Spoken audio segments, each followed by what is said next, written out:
હું તરી ગયો એવું બનવાનું નથી. બીજા લોકો એને પીટશે, પીટાવાનું તો છે જ.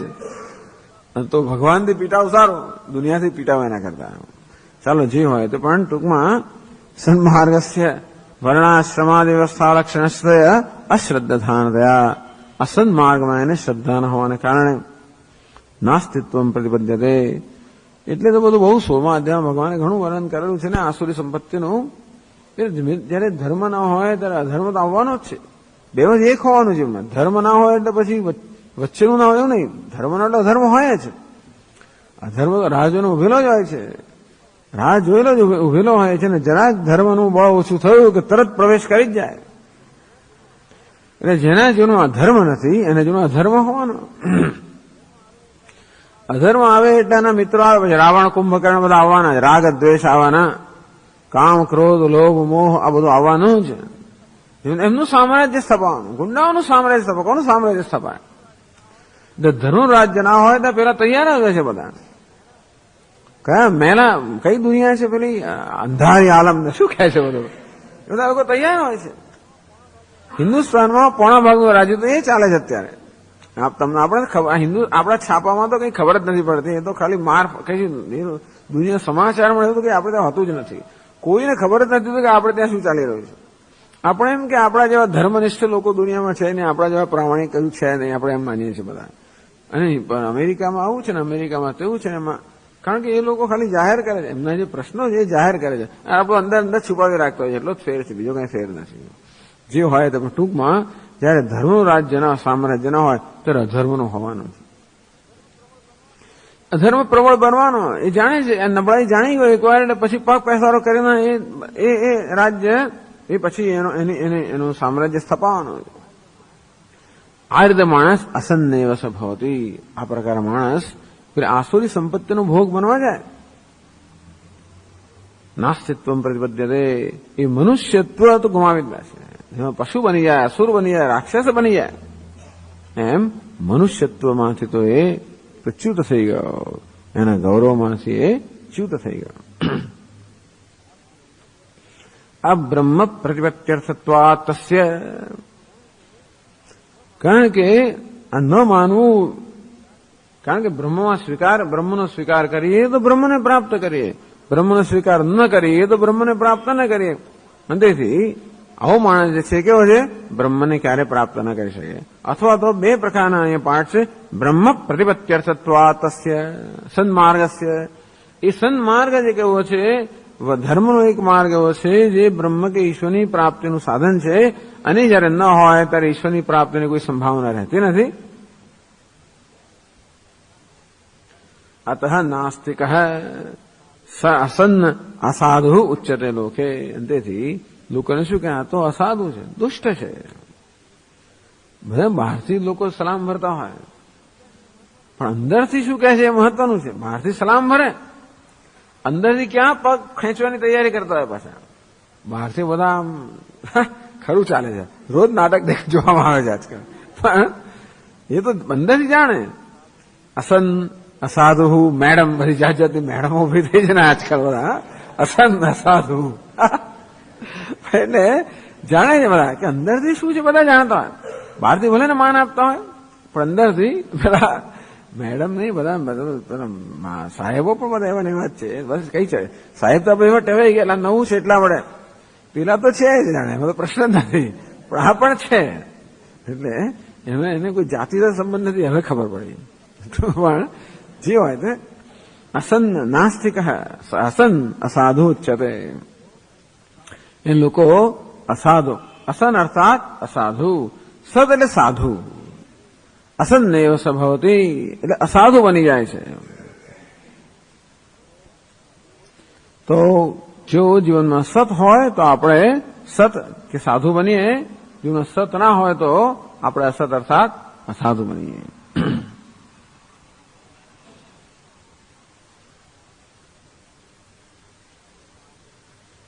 સન્માર્ગેણ નિષ્કામનયા અનુષ્ઠિતેન પ્રાપ્તવ્યમ યન મોક્ષરૂપમ ફલમ તદ બ્રહ્મૈવ તદપલાપે નાસ્તિક સ્યાદિત્યર્થઃ. સન્માર્ગેણ નિષ્કામનયા અનુષ્ઠિતેન. સન્માર્ગ એટલે કે સત્માર્ગ એટલે કે નિષ્કામ કર્મનો માર્ગ. ટૂંકમાં ધર્મમાં નિષ્કામ એટલે કે રાગદ્વેષ વગર. નિષ્કામ અર્થ આટલો સમજવાનો, નિષ્કામ કર્મ અર્થાત રાગદ્વેષથી પ્રેરાયું ન હોય એવું કર્મ. બસ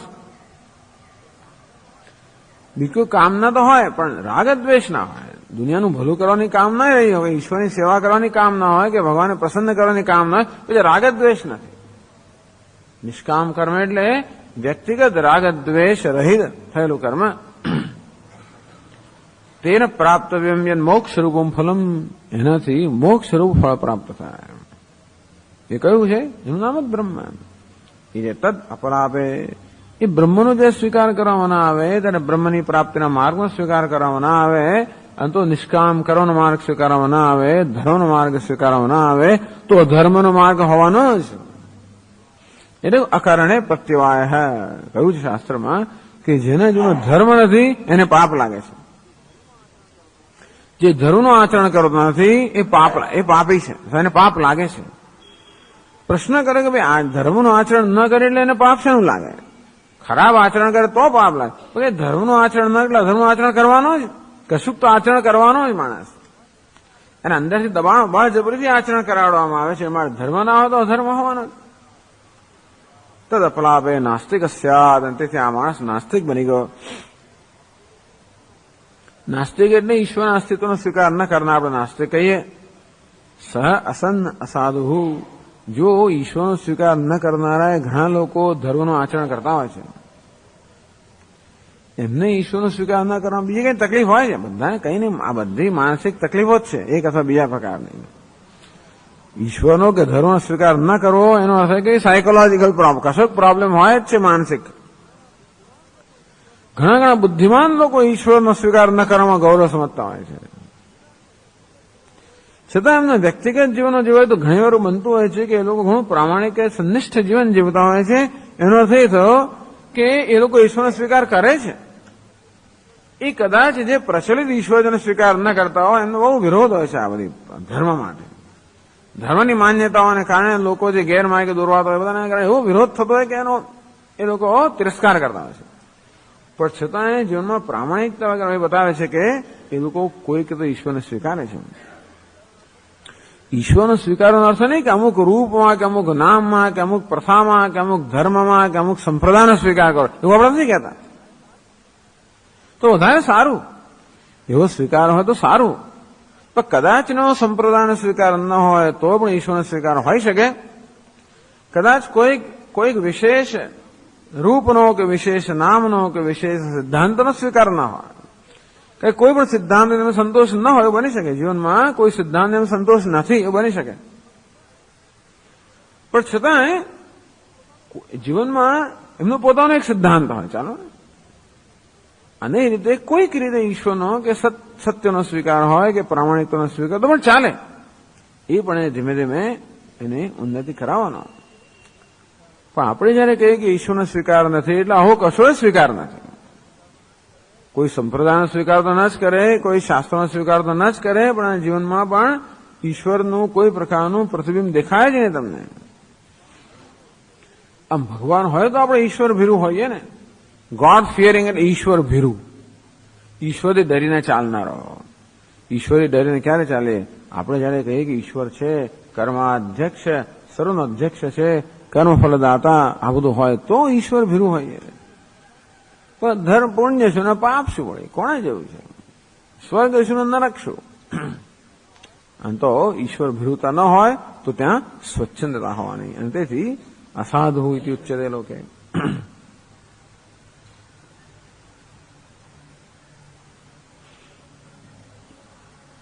અને પછી આગળ કહે છે તદ્વિપરીત સન યહ અસ્તિ બ્રહ્મેતિ ચેદ્વેદ સહ તદ્બ્રહ્મ પ્રતિપત્તિ હેતુમ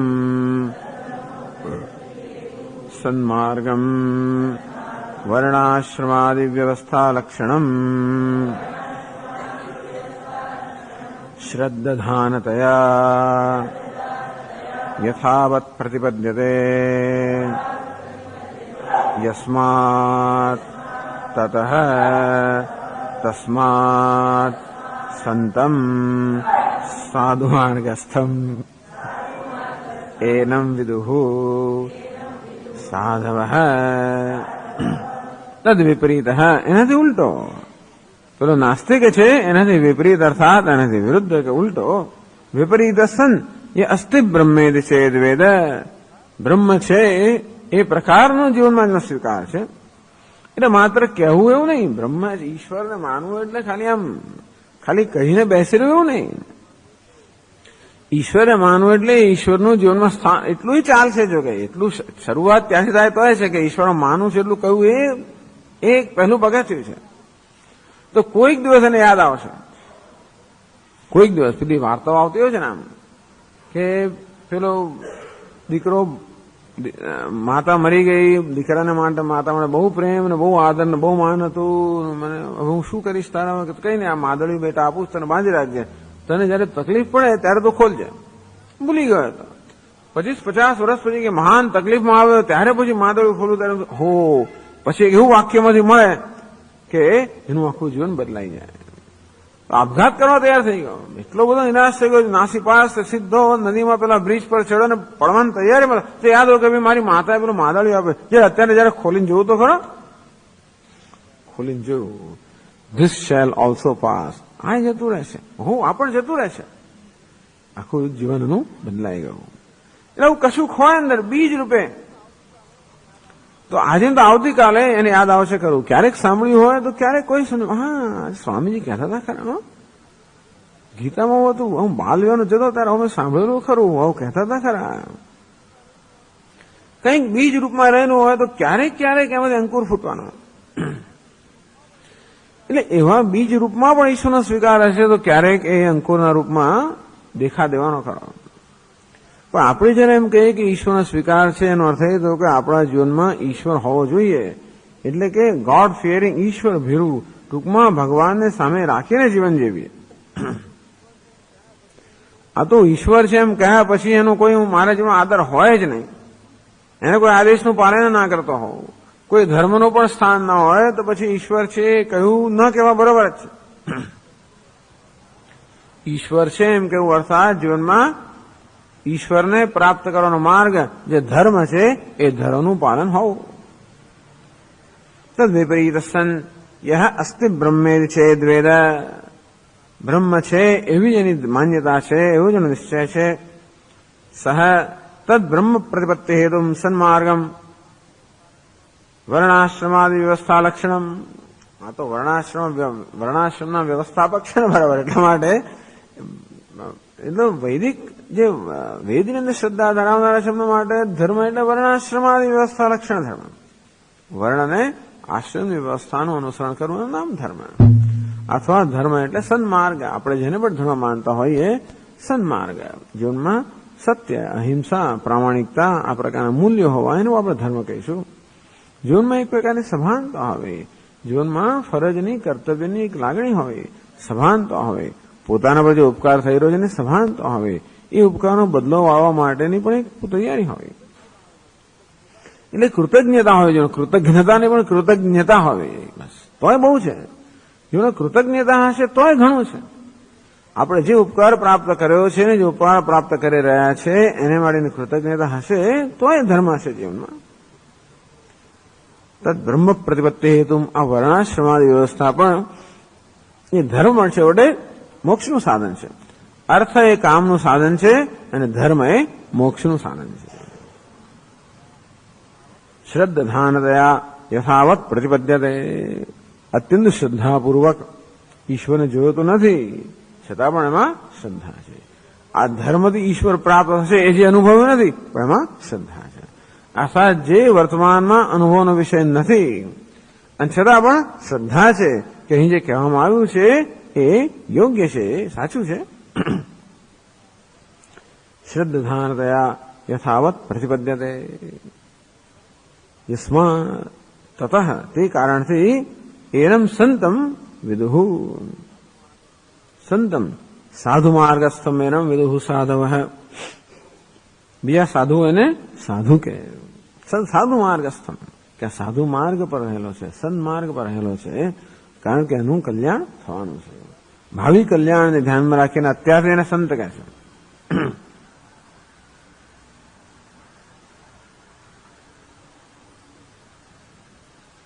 અંતેથી છેલ્લા વાક્યમાં કહે છે તસ્માદ અસ્તિ ઇત્યેવ બ્રહ્મ પ્રતિપત્તવ્યમ इति वाक्यार्थः. तस्मात् तेहि अस्ति ब्रह्म, कि ब्रह्म छे इत्येव प्रतिपत्तव्यम. ब्रह्म छे એ પ્રકારની જ પ્રતિપત્તિ, એ પ્રકારનું જ્ઞાન, એ પ્રકારનો નિશ્ચય હોવો જોઈએ.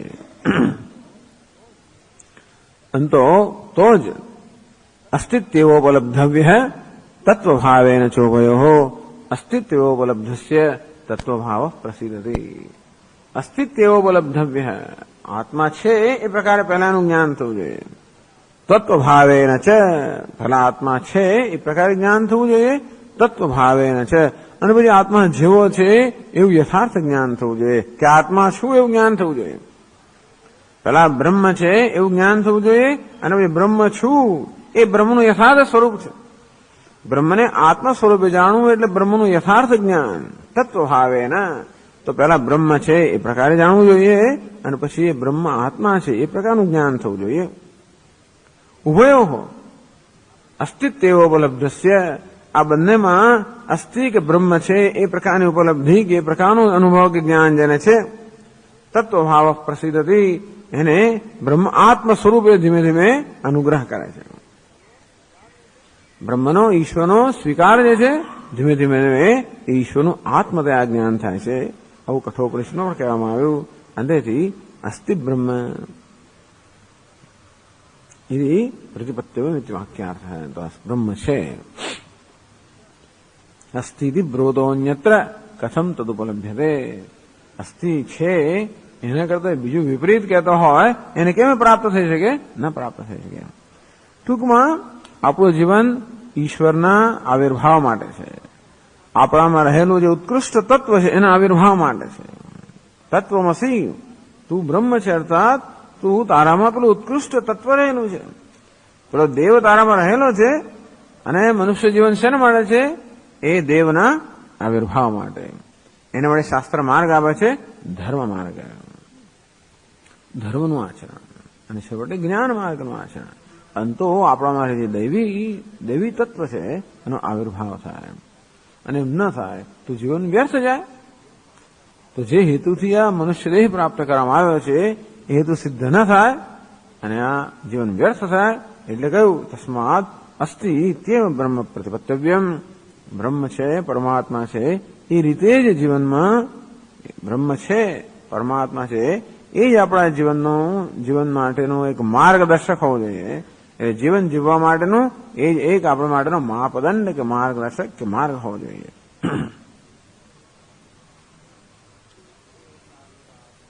તસ્યૈષ એવ શારીરાત્મા યહ પૂર્વસ્ય. હવે એને સમજાવે છે.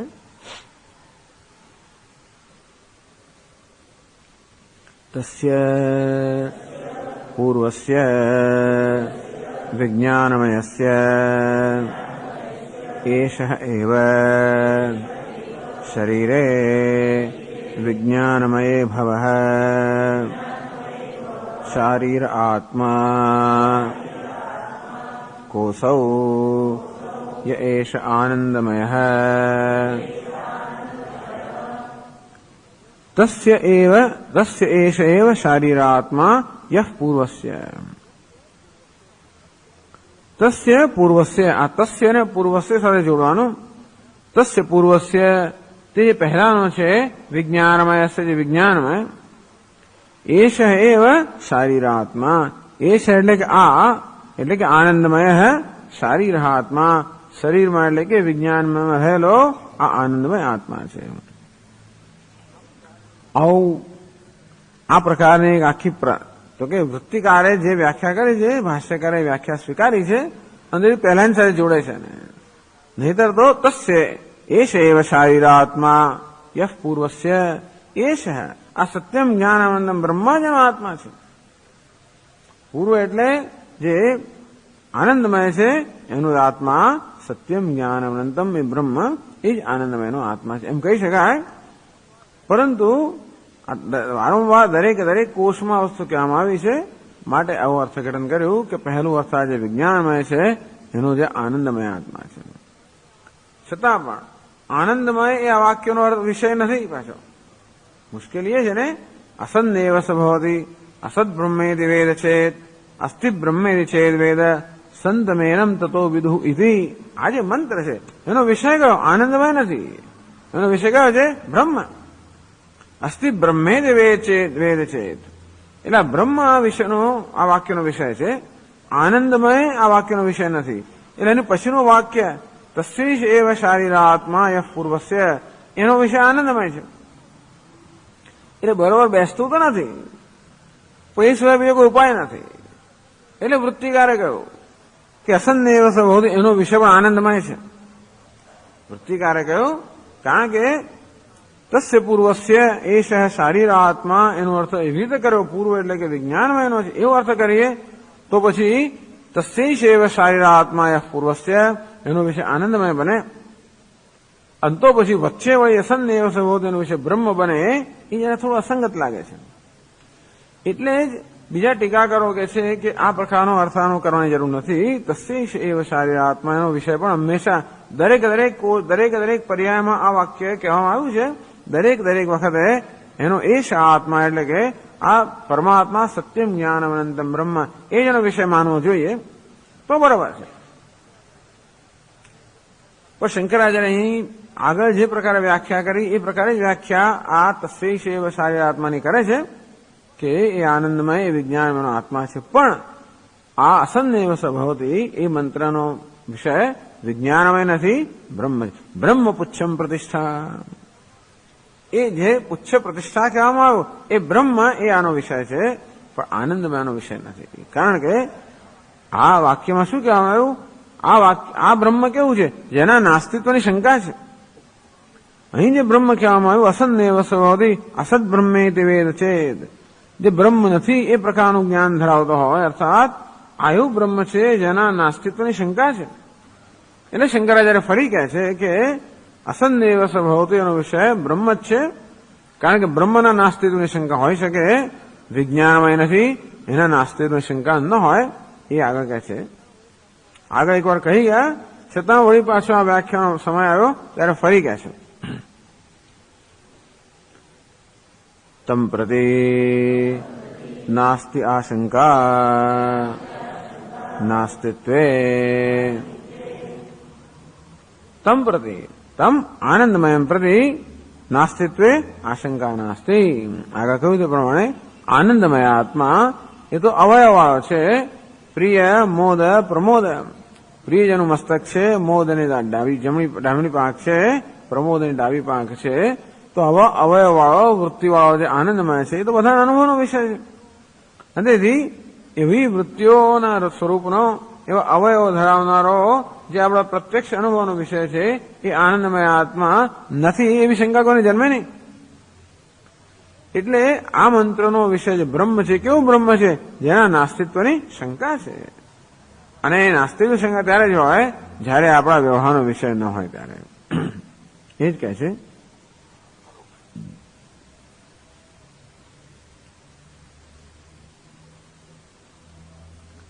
અપોઢ સર્વ વિશેષત્વાત્તુ બ્રહ્મણઃ નાસ્તિત્વં પ્રતિ આશંકા યુક્તા. અપોઢ સર્વ વિશેષત્વાત્ આગળ કહેવામાં આવ્યું સર્વ વિશેષ પ્રત્યસ્તમિતમ. બ્રહ્મ કોઈ પ્રકારના વિશેષ વગરનું છે. બ્રહ્મ સર્વ વિશેષથી પર છે. સર્વ વિશેષ જેને કારણે છે, સર્વ વિશેષનું અધિષ્ઠાન છે એ સ્વયં કેવું છે? સર્વ વિશેષથી પર. એ સર્વ વિશેષથી પર હોવાને કારણે વ્યવહારનો વિષય ન બની શકે અને એટલા જ માટે એ નથી એ પ્રકારની શંકા જન્મી શકે. જે વસ્તુ કોઈ વિશેષ ધરાવતો હોય એ તો વ્યવહારનો કે અનુભવનો વિષય બની શકે, એના માટે નાસ્તિત્વની શંકા ના હોય. અપોઢ સર્વ વિશેષત્વાત બ્રહ્મણ નાસ્તિત્વ પ્રતિ આશંકાયુક્તા. અંતેથી એ પ્રકારના એટલે કે નિર્વિશેષ બ્રહ્મ માટે નાસ્તિત્વ નથી એ પ્રકારની શંકા યુક્ત એટલે કે યોગ્ય છે. અંતેથી અસન્નેવ સ્વભાવથી એ મંત્રનો વિષય છે પરમ બ્રહ્મ, નહીં કે વિજ્ઞાન આનંદમય. આમ તો બધું બ્રહ્મ જ છે, અન્નમય બ્રહ્મ છે ને બધું બ્રહ્મ છે. પણ કેવું બ્રહ્મ છે? અપર બ્રહ્મ, પરમ બ્રહ્મ નહીં. તો પરમ બ્રહ્મ આ મંત્રનો વિષય છે.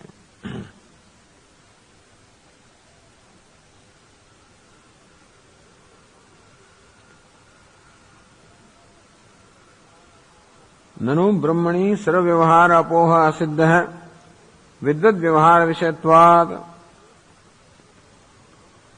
તો આપ કહો છો કે બ્રહ્મ તો વ્યવહારનો વિષય નથી, તો કે કોણે કહ્યું કે જ્ઞાની પુરુષો માટે બ્રહ્મ જ્ઞાનનો વિષય છે? નથી, એવું નથી. જ્ઞાન પણ એક વ્યવહાર જ છે. કોઈ વસ્તુ જાણવી એ પણ વ્યવહાર જ છે. તો જો એમ કે આપ એમ કહેતા હો કે બ્રહ્મ કોઈ તો વ્યવહારનો વિષય નથી, તો વિદ્વાનો કે જ્ઞાની પુરુષો માટે પણ જો વ્યવહારનો વિષય ન જ હોય તો પછી એ જ્ઞાન થઈ જ ના શકે એનું. તો જ્ઞાની પુરુષો માટે તો બ્રહ્મ વ્યવહારનો વિષય છે, એટલે બ્રહ્મને લોકો આત્મદયા જાણે છે. તો શા પરથી કહો છો કે બ્રહ્મ સર્વ વિશેષ રહિત છે? એટલે કહે છે સર્વસામાન્યાચ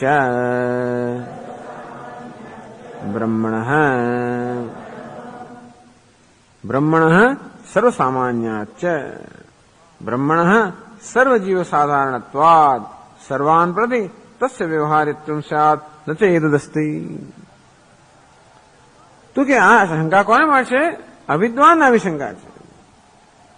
આમ તો બ્રહ્મ સર્વનો આત્મા છે, અને તેથી સર્વનો આત્મા હોવાને કારણે સર્વને સમાન રીતે અનુભવનો વિષય થવો જોઈએ.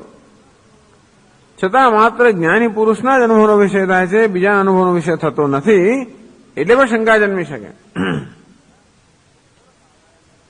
અતઃ સર્વસાધારણ્યને વ્યવહાર વિષયત્વ ભાવાત. કોઈ એમ કહે ને, આવો પ્રશ્ન રોજ થતો હોય ને કે સ્વામીજી આપ કહો છો કે ઈશ્વર બધાનો આત્મા છે, તો આ જે આ ચોર છે કે લૂંટારો છે એનો પણ આત્મા ઈશ્વર છે? આવો કેવો ઈશ્વર આપણે થાય ને?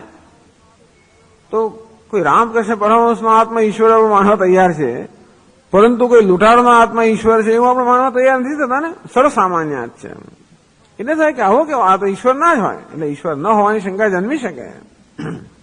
સર્વમાં સમાન રીતે હોવાને કારણે ક્યાંક જ જો ઈશ્વર રહ્યો હોત તો આપણે માનત કે હા ભાઈ સ્વામી દયાનંદજી મહારાજ કે બધાને એક તો ખાતરી છે કે ભાઈ હું તો ભગવાન નથી. જે કોઈ વિચિત્ર વેશ લઈને આવે એનો ભગવાન કહવા તૈયાર છે, હું તો નથી જ ભગવાન. તેથી હું બ્રહ્મ છું એ તો શક્ય છે જ નહીં. એટલે માણસને શંકા જાય ને, આપ કહો છો બ્રહ્મ સર્વ બ્રહ્મ છે, સર્વનો આત્મા બ્રહ્મ છે, હું બ્રહ્મ છું? શક્ય જ નથી. પેલો બ્રહ્મ છે કહેવા હું તૈયાર છું, પરંતુ પોતે બ્રહ્મ છે. જો હું બ્રહ્મ હોઉં તો મને એનો અનુભવ કેમ ના થવો જોઈએ? અનુભવ થતો નથી, મારે બ્રહ્મ નથી. એટલે બ્રહ્મના ન હોવા માટે શંકા જન્મી શકે એમ કહીને વળી આ મીમાંસાનો પ્રશ્ન છે ટૂંકમાં. એટલે શંકરાચાર્ય ખાસ કહ્યું કે અસન્નેવ સ્વભાવથી એ મંત્રનો વિષય પરમ બ્રહ્મ છે.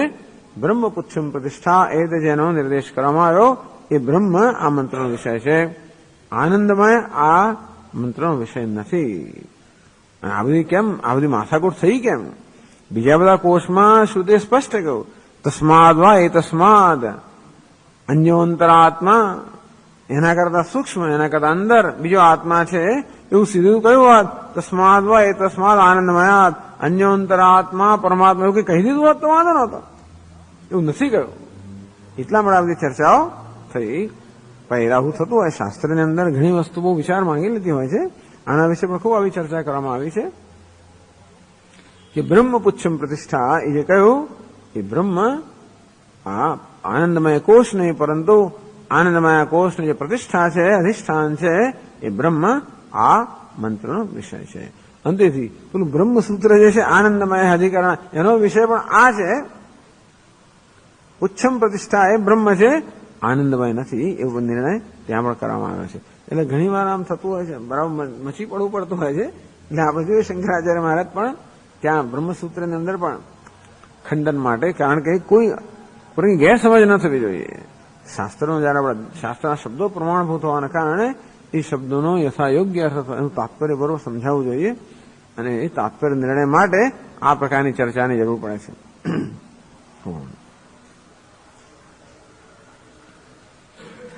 ઓમ પૂર્ણમદ પૂર્ણમિદં પૂર્ણાત પૂર્ણમુદચ્યતે પૂર્ણસ્ય પૂર્ણમાદાય પૂર્ણમેવાવશિષ્યતે. ઓમ શાંતિ શાંતિ શાંતિ. શંકરં શંકરાચાર્યં કેશવં બાદરાયણં સૂત્રભાષ્યકૃતૌ વંદે ભગવन्तौ પુનઃ પુનઃ. ઈશ્વરો ગુરુરાત્મેતિ મૂર્તિભેદવિભાગિને વ્યોમવદ્વ્યાપ્તદેહાય દક્ષિણામૂર્તયે નમઃ. ઓમ શાંતિ શાંતિ શાંતિ. હરિ ઓમ શ્રી ગુરુભ્યો નમઃ. હરિ ઓમ.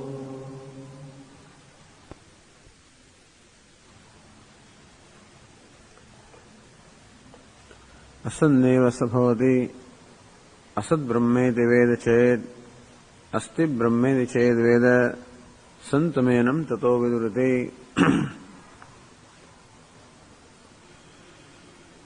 તો કહેવામાં આવ્યું અસદ બ્રહ્મેતિ વેદ ચેદ, બ્રહ્મ નથી એવું જ એનું જ્ઞાન છે, એવી જ એની માન્યતા છે. અસન્નેવ સભવતી, એ પણ નહીં હોવા બરોબર બની જાય છે. તો એનું એ પણ મુખ્ય કારણ સમજાવ્યું કે સન્માર્ગસ્ય વર્ણાશ્રમાદિ વ્યવસ્થા લક્ષણસ્ય અશ્રદ્ધાનતયા નાસ્તિત્વમ પ્રતિપદ્યતે. તો બ્રહ્મ નથી, પરમાત્મા નથી, એનો અર્થ કે જગતમાં કોઈ સત્ય નથી, ધર્મ નથી, અને તેથી જીવનમાં બીજું કોઈ ધ્યેય પણ નથી. માત્ર એ જીવન એક જ ધ્યેય બની જાય, ઇન્દ્રિયારામ, વિષયોનો ભોગ કરવો. તો આવા જે મનુષ્ય હોય, ભોગ એમના જીવનમાં પ્રધાન હોવાનો યોગની પ્રધાનતા ન હોઈ શકે. પરંતુ વર્ણાશ્રમાદિ વ્યવસ્થા લક્ષણસ્ય સન્માર્ગસ્ય, જીવનમાં સન્માર્ગ છે, જ્યાં પોતાના કર્તવ્યનું પાલન કરવું, એ પ્રકારનો જે સન્માર્ગ છે, જે કર્તવ્યના પાલનમાં આત્મસંયમની આવશ્યકતા હોય, ત્યાગની આવશ્યકતા હોય, રાગદ્વેષને બાજુમાં મૂકવાની આવશ્યકતા હોય, જે આંતરિક કષ્ટ ઉત્પન્ન કરતો હોય, આવું કષ્ટ સહન કરવા કોઈ તૈયાર ન થાય. કારણ કે એનાથી જીવનમાં કશું પ્રાપ્ત થાય એવી શ્રદ્ધા જ નથી. આવું કરવાથી શું થાય? જીવનમાં કોઈ ઉત્કૃષ્ટ ધ્યેય હોય તો આપણે આ પ્રકારનો માર્ગનું પાલન કરીએ, પણ જીવનમાં બીજું બસ ખાવું પીવું મજા કરવા સિવાય જીવનમાં જો કંઈ હોય જ નહીં, તો પછી કોણ આવું કષ્ટ સહન કરે? એટલે એમનામાં આવી શ્રદ્ધા ઉત્પન્ન થતી નથી. જીવનના કોઈ ધ્યેય માટે શ્રદ્ધા ઉત્પન્ન થતી નથી, અને તે ધ્યેયને સમર્પિત થવા માટે જે કોઈ પ્રકારની નિષ્ઠા જોઈએ એ ઉત્પન્ન થતી નથી. એને કારણે જીવનમાં જે સહન કરવું પડે, ત્યાગ કરવો પડે, તપશ્ચર્યા કરવી પડે, એને માટેની કોઈ તૈયારી થતી નથી. તેથી એ લોકોનું જીવન પણ નહીં હોવા બરોબર બની જાય છે. અર્થાત જે પોતાના જીવનનું કલ્યાણ કરવા માટે આ મનુષ્ય દેહ પ્રાપ્ત થયો એનું એ પૂરી રીતે વેડફાતો હોય છે. અસન અસાધુ ઉચ્ચતે લોકો એને પછી અસાધુ, એને અસત એટલે કે અસાધુ કહે છે. અસતનો એક અર્થ કર્યો કે નથી એવો કહે છે. બીજો અર્થ કર્યો અસત એટલે અસાધુ, આ તો સાધુ નથી, આ તો પાપી છે, કે આ તો દુષ્ટ છે, આ પ્રકારનું લોકો એને કહેતા હોય. કારણ કે ગઈ વખતે કહેવામાં આવ્યું કે માણસ પુણ્ય કર્મ ના કરે તો પાપ કર્મ કરવાનો જ છે, કારણ કંઈક તો કરવાનો જ છે. એને એનો અંદરનો અજંબો છે, એને હંમેશા કંઈ ને કંઈ કરવા પ્રેરવાનો જ છે. નહીં કશ્ચિત ક્ષણપી જાદુ તિષ્ઠત્ય કર્મકૃત, કોઈ મનુષ્ય કર્મ કર્યા વગર રહી શકતો નથી. કાર્યતે શિવશ કર્મ સર્વ પ્રકૃતિ જૈર ગુણૈ, પ્રત્યેક મનુષ્ય પ્રાણી માત્ર પ્રકૃતિના ગુણોથી અને ખાસ કરીને રજસ તમસ રાગ દ્વેષથી કર્મ કરવા પ્રેરાતો જ હોય છે. અને તેથી પ્રયત્નપૂર્વક ધર્મનું આચરણ ન કરવામાં આવે તો રાગ દ્વેષ અને અધર્મના માર્ગ દોરી જ જવાના છે. એ ધીમે ધીમે અસાધુ બની જવાનો. તદ વિપરીત સંયો અસ્તિ બ્રહ્મેદ છેદ વેદ. પણ ઈશ્વર છે, જીવનનું કોઈ ઉત્કૃષ્ટ ધ્યેય છે, આવી શ્રદ્ધા જેને છે, એવી જેને ઝાંખી હોય તો પ્રશ્ન નથી, પરંતુ જેને શ્રદ્ધા છે, એવા સંસ્કાર લઈને આવ્યો છે કે નહીં, જીવનમાં ઈશ્વર ઉત્કૃષ્ટ ધ્યેય છે. માત્ર ઇન્દ્રિયોના વિષયના ભોગ કરવા એ ભોગ જીવનનું ધ્યેય ન હોઈ શકે, એવી જાતની શ્રદ્ધા જેનામાં છે, તે પોતાના જીવનમાં એના જીવનમાં તપશ્ચર્યાને સ્થાન હોય, એના જીવનમાં સહન કરવાને સ્થાન હોય, ત્યાગને સ્થાન હોય. આપણે જાણીએ છીએ કે કોઈ પણ ઉત્કૃષ્ટ વસ્તુ પ્રાપ્ત કરવા માટે હંમેશા પ્રયત્ન પરિશ્રમ કરવો જ પડતો હોય છે. અત્યારે જોયું છે એસએસસીની પરીક્ષાઓ ચાલે, છોકરાઓ કેટલો શ્રમ કરતા હોય છે, મહિનાઓથી આખું વર્ષ કેટલો રોજના 10-10, 12 કલાક, 14 કલાકમાં શ્રમ કરતા હોય છે. કઈ જીવનમાં કોઈ ધ્યેય છે, એવું ધ્યેય ન હોય આખો દિવસ ઊંઘ્યા કરીએ આપણે. જીવન ધ્યેય હોય તો ધ્યેયને પ્રાપ્ત કરવાનો ઉત્સાહ જન્મે, અને તે માટે તો યોગ, બધા યોગી છે. આ બધા છોકરાઓ આજે ભણે છે, બધા 10મા અને 12મા બધા યોગી જ કહેવાય. કારણ કે તમે જુઓ, સવારના પોરમાં 6 વાગ્યાથી ક્લાસમાં જાય, ને પછી સ્કૂલમાં જાય, ને પછી સાંજે બીજી જગ્યાએ ટ્યુશનમાં જાય, ને કે આ લેસન કરતા હોય ને તે કરતા હોય ને કેટલા દાખલાઓ ગણતા હોય ને પેપરો લખતા હોય ને કેટલો અભ્યાસ કરતા હોય છે. શેના માટે? આવું એક સરળ ધ્યેય છે, અમારે એન્જિનિયર થવું, ડોક્ટર થવું. આવું એક જ ધ્યેયથી પ્રેરાઈને પણ લોકો આટલું પરિશ્રમ કરતા હોય, આજે તપશ્ચર્યા કરતા હોય. ટીવી તો ના જોવાય, દિવસમાં અડધો કલાકથી વધારે નહીં. સિનેમા તો મહિનામાં 1થી વધારે ના જોવાય. આ તો વધારે આમ ન થાય. આ બધા નિયમો પણ આવી જતા હોય છે. તો કેવો મનુષ્યનું જીવન નિયમિત બની જાય છે જયારે જીવનમાં કોઈ ધ્યેય હોય છે ત્યારે. અને ઈશ્વરથી ઉત્કૃષ્ટ ધ્યેય કયું હોઈ શકે?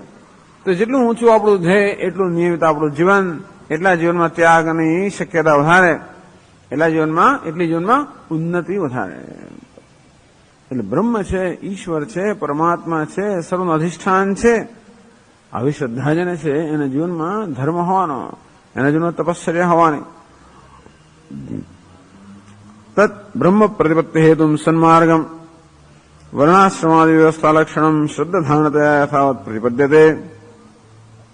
અને તો જે આપણને વર્ણાશ્રમ ધર્મ, દરેક સંસ્કૃતિમાં જે ધર્મ નો ઉપદેશ કરવામાં આવ્યો હોય છે, એનો હેતુ ઈશ્વરની પ્રાપ્તિનો જ હોય છે, જીવનનું કલ્યાણ કરવાનો હોય છે. તો એ માર્ગનું અનુસરણ કરશે. તસ્માત સંતમ સાધુ માર્ગસ્થમ વિદુઃ સાધવ. તો પહેલા સંત શબ્દનો અર્થ કર્યો કે છે એવું લોકો સ્વીકારે છે. હવે સંત, સત એટલે કે એ સાધુ માર્ગ પર છે, સન્માર્ગ પર છે, સત્પુરુષ છે, સદાચારી છે. પેલો દુરાચારી છે, આ સદાચારી છે. તસ્માત અસ્તિ ઇત્યેવ બ્રહ્મ પ્રતિપત્તવ્યમ. અંતેથી બ્રહ્મ છે, ઈશ્વર છે, આ પ્રકારની પ્રતિપત્તિ, આ પ્રકારની સમજ જીવનમાં હોવી જોઈએ. અને એ સમજ આપણા વર્તનમાં વ્યક્ત થવી જોઈએ.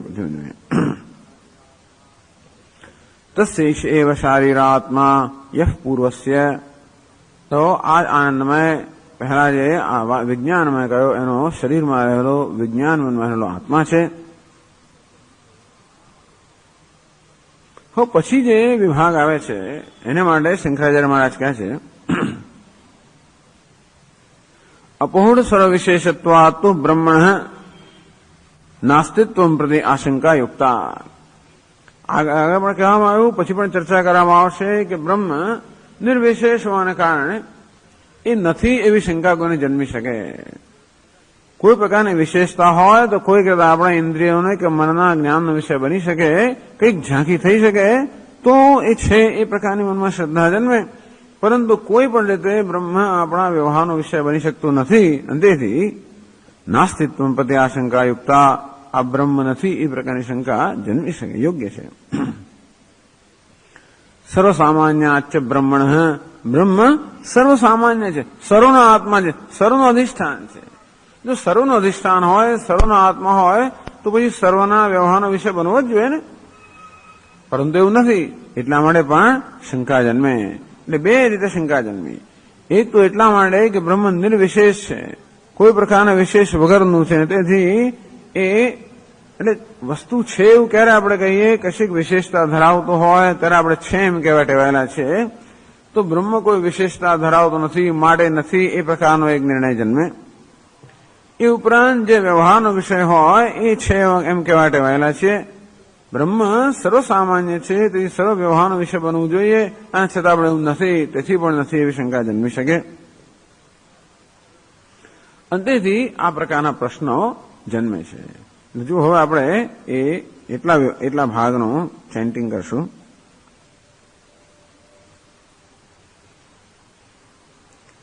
અસન્નેવ સ ભવતિ અસદ્બ્રહ્મેતિ વેદ ચેદ અસદ્બ્રહ્મેતિ વેદ ચેદ અસ્તિ બ્રહ્મેતિ ચેદ વેદ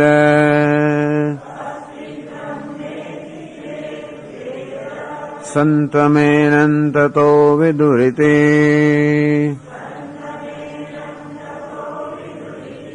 તસ્યૈષ એવ શારીર આત્મા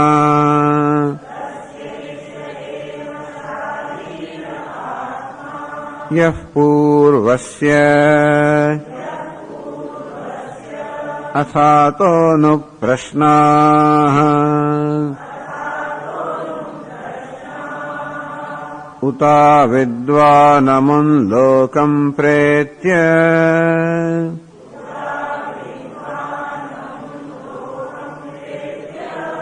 કશ્ચન ગચ્છતિ. એ થી લંબાવવાનો છે, એને પ્લુત કહેવાય છે. કશ્ચન ગચ્છતિ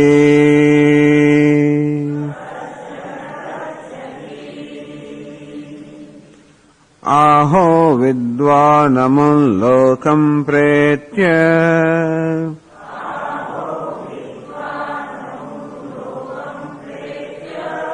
કશ્ચિત સમશ્નુતા. ફરી એક મિનિટ હું પૂરું કરું પછી શરૂ કરજો. કશ્ચિત સમશ્નુતા.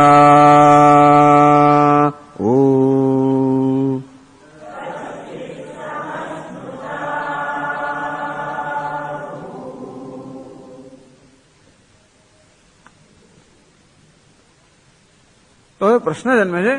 અથા અતઃ અનુપ્રશ્નાઃ અથા તો અનુપ્રશ્નાઃ અથ અતઃ અનુપ્રશ્નાઃ. હવે અનુપ્રશ્ન શંકરાચાર્ય સમજાવશે કે આચાર્યએ ઉપદેશ કર્યા પછી જે પ્રશ્નો જન્મે એ પ્રશ્નને અનુપ્રશ્ન કહેવામાં આવે છે. તો અત્યાર સુધી આચાર્યએ જે ઉપદેશ કર્યો એના સંદર્ભમાં આ પ્રશ્ન જન્મે છે. ઉત અવિદ્વાન અમું લોકમ પ્રેત્ય કશ્ચન ગચ્છતિ. પ્રશ્ન જન્મ્યો. ઉત અપી એટલે પ્રશ્નના આરંભમાં આ પ્રકારે આવા શબ્દનો પ્રયોગ થાય. ઉતનો અપી અપી તપો વર્ધતે, શું તપશ્ચર્યા વધે જ અપી. પ્રશ્ન જયારે કરવો હોય ત્યારે આ રીતે અપી ઉત આ પ્રકારે એવા શબ્દોથી અવ્યયોથી વાક્યનો પ્રારંભ થાય. ઉત અવિદ્વાન અમુમ લોકમ પ્રેત્ય. તો અવિદ્વાન પ્રેત્ય, અવિદ્વાન એટલે કે અજ્ઞાની મનુષ્ય છે. પ્રેત્ય અર્થાત જયારે મૃત્યુ પામે ત્યારે અમુમ લોકમ પેલા લોકને, પેલા પરમાત્મા લોકને કશ્ચન ગચ્છતિ. તો એવો કશ્ચન અવિદ્વાન, કોઈ અવિદ્વાન કે અજ્ઞાની મનુષ્ય મૃત્યુને પ્રાપ્ત કર્યા પછી પેલા બ્રહ્મને શું પ્રાપ્ત કરે છે કે નથી કરતો? આહો વિદ્વાન અમુમ લોકમ પ્રેત્ય કશ્ચિત સમશ્નુતા. અને જો અવિદ્વાન કે અજ્ઞાની મનુષ્ય મૃત્યુ પછી બ્રહ્મને પ્રાપ્ત ન કરતો હોય તો આહો તો શું ઉત એ પણ સમજી લેવાનું. ઉત આહો વિદ્વાન અમુમ લોકમ, વિદ્વાન પ્રેત્ય, વિદ્વાન એટલે જ્ઞાની પુરુષ, પ્રેત્ય એટલે કે મૃત્યુ પછી. કશ્ચિત વિદ્વાન કોઈ પણ જ્ઞાની મનુષ્ય પણ મૃત્યુ પામ્યા પછી અમુમ લોકમ સમશ્નુતે, અનુમ લોકમ સમશ્નુતે, શું એ પરમાત્મા લોકને પ્રાપ્ત કરે છે? આ પ્રશ્ન છે કે જ્ઞાની મનુષ્ય મૃત્યુ પછી શું પરમાત્માને પ્રાપ્ત કરે છે? જો ન કરતો હોય તો જ્ઞાની મનુષ્ય પણ મૃત્યુ પછી પરમાત્માને પ્રાપ્ત કરે છે શું? આવી રીતે પ્રશ્નો જન્મે છે ને અનુપ્રશ્ન કહેવામાં આવે છે. અને શંકરાચાર્ય સમજાવશે કે પછીનો જે ગ્રંથ છે એ આ બધા પ્રશ્નના ઉત્તરના રૂપે છે. તો જો ભાષ્યમાં હવે કે છે અપૌઢ સર્વ વિશેષત્વાત્ બ્રહ્મણઃ નાસ્તિત્વં પ્રતિ આશંકા યુક્તા સર્વસામાન્યાચ્ચ બ્રહ્મણઃ યસ્માદ એવં અતઃ તસ્માદ અથ અનંતરમ શ્રોતુઃ શિષ્યસ્ય અનુપ્રશ્નઃ આચાર્યોક્તિમ અનુ એતે પ્રશ્નઃ અનુપ્રશ્નઃ અપૌઢ સર્વ વિશેષત્વાત્ બ્રહ્મણઃ નાસ્તિત્વં પ્રતિ આશંકાયુક્તા. આપણે કહી ગયા કે સર્વ વિશેષ રહિત હોવાને કારણે બ્રહ્મ વિશે છે કે નહીં, નથી શું, એ પ્રકારની શંકા શક્ય છે, સમજી શકાય એવી છે. સર્વસામાન્યાચ બ્રહ્મણઃ, વળી બ્રહ્મ સર્વસામાન્ય હોવાને કારણે એવી અપેક્ષા હોય કે વ્યવહારનો વિષય હોવો જોઈએ, એ નથી, એટલા માટે પણ એ નથી, એ પ્રકારની શંકા જન્મે. યસ્માદ એવમ, કારણ કે બ્રહ્મના ન હોવા માટે શંકા જન્મી શકે છે. બ્રહ્મના, ઈશ્વરના, પરમાત્માના ન હોવા વિશે શંકા જન્મી શકે છે. અને ભલે ભલા લોકોને શંકા હોય છે. બહુ મોટા મોટા વૈજ્ઞાનિક લોકો જે જગતના મૂળની અંદરની ખોજ કરી રહ્યા હોય છે. ઇંગ્લેન્ડને એક બહુ મોટો